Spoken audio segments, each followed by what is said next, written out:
ever been to a parade before? Yeah! Woo! All right. They're pretty cool, right? People come and cheer, and they hope to get lots of candy. Oh my! All right, thanks, boys. I appreciate the candy. Well, the parade we're going to be talking about today is very different. Jesus turned things upside down. He surprised a lot of people. Today's story comes from the book of John, chapter 12.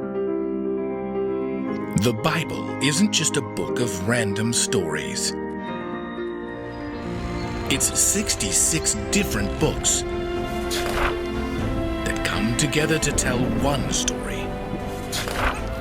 An incredible one. About God's love for us. And now for an amazing story. Inspired by the book of John, chapter 12, verses 9 to 16.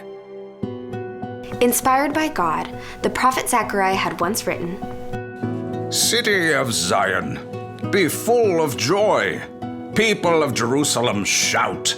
See, your king comes to you. He always does what is right. He has won the victory. He is humble and riding on a donkey. Many centuries had passed since Zechariah had shared these words. Now, many Jews were convinced that Jesus was their king from God. The Jewish religious leaders were shaken, especially after Jesus had raised his friend Lazarus from the dead. He's a menace.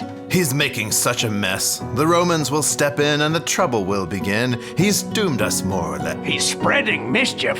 It's better that he die so the nation can be saved and the Romans kept at bay. We're gonna get this guy. Jesus knew the religious leaders were plotting to kill him.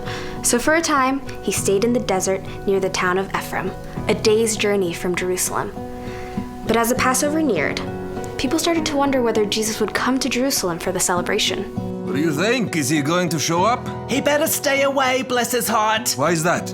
Why, bless your heart, don't you know? The priests have ordered everyone to tell them if Jesus so much as sets foot in Jerusalem. So they can hear him teach? So they can get him. Don't bless their hearts.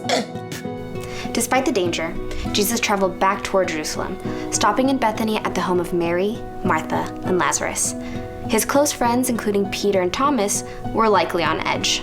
So many people following Jesus now. Because he raised Lazarus. He's making himself an easy target for the religious leaders. The disciples may have hoped that Jesus would slip quietly into Jerusalem, but before Jesus even started out, the crowd that traveled to Jerusalem for the Passover got word. He's on his way.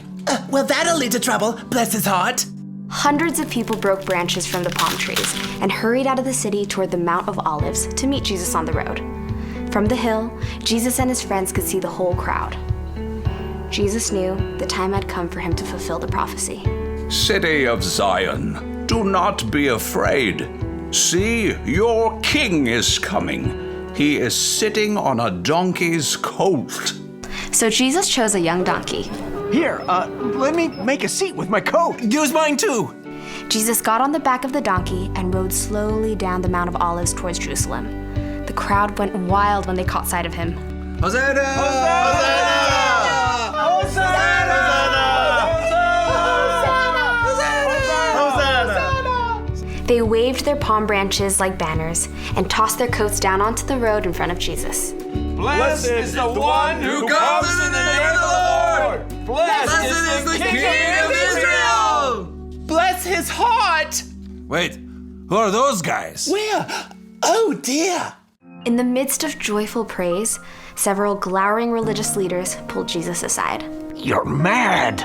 Make your friends put a stop to this silly parade. We must be obeyed, or we'll stamp it all out from the top. No threat could sway Jesus. He knew his mission. I tell you, if these people keep quiet, the stones will cry out instead. Jesus and his friends made their way into the city, leaving the religious leaders to stew in their own fury. He's causing mayhem. This whole thing is no fair. It's time to move fast before our chance is past. The people chase him everywhere. Though the religious leaders refused to see it, Jesus had shown his followers yet again that God was fulfilling his promises. And he would keep on doing it, no matter how dark things became.